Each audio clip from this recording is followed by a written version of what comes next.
Hello, ഞാനൊരു on voice video ചെയ്യണത് എന്താ വെച്ചാൽ നന്നായിട്ട് കുക്ക് ചെയ്യുന്ന ആളുകൾക്ക് പോലും ഈ എയർ ഫ്രയറിൽ കുക്ക് ചെയ്യാനൊരു ടെൻഷനാണ്. എന്താ വെച്ചാൽ നമ്മൾ ഒത്തിരി ഓയിലൊക്കെ ഒഴിച്ച് ഫ്രൈ ചെയ്തെടുക്കുന്ന ആ ഒരു ടെക്സ്ചറും ടേസ്റ്റൊക്കെ കിട്ടുമോ, അപ്പം നമ്മൾ ചുമ്മാ ട്രൈ ചെയ്തിട്ട് സാധനങ്ങൾ വേസ്റ്റ് ആക്കണ്ടല്ലോ എന്ന് വെച്ചൊക്കെ ആരും ട്രൈ ചെയ്യുക പോലും ചെയ്യാത്ത ആളുകളുണ്ട്. ഈ പട്ടിക്ക് മുഴുവൻ തേങ്ങ കിട്ടിയ പോലെ സാധനം വാങ്ങിച്ചു വയ്ക്കാന്നൊക്കെ പറയില്ലേ, അതന്നെ.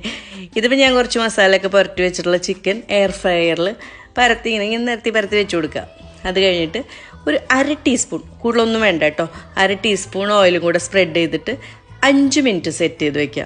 5 മിനിറ്റ് കഴിയുമ്പോൾ ഇത് ഓട്ടോമാറ്റിക്കായിട്ട് ഓഫ് ആവുമല്ലോ. ഓഫായി കഴിഞ്ഞാൽ ഇത് തുറക്കുക, ഇതിനൊന്ന് തിരിച്ചിട്ട് കൊടുക്കുക.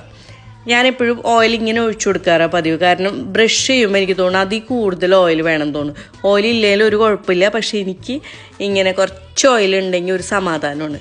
വീണ്ടും ഒരു 5 മിനിറ്റ് കൂടെ കഴിയുമ്പോൾ തുറക്കുക. ഇപ്പം ശരിക്കും കുക്കായിട്ടുണ്ട്, പക്ഷെ എനിക്ക് ഇത്രയും പോരാ, എനിക്കൊന്നും കൂടെ നല്ല നമ്മൾ ക്രിസ്പി ആയിട്ടിരിക്കണം. അപ്പോൾ ഒരു 2 മിനിറ്റ് കൂടെ സെറ്റ് ചെയ്ത് കൊടുക്കുക.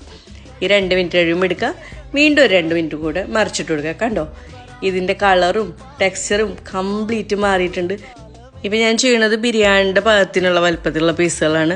ഇതിലും പീസ് ചെറുതാക്കും തോറും ടൈം കുറഞ്ഞു വരും. ഇപ്പോൾ കുറച്ചും കൂടെ ചെറിയ പീസാണ് 10 മിനിറ്റ് മതിയാവും.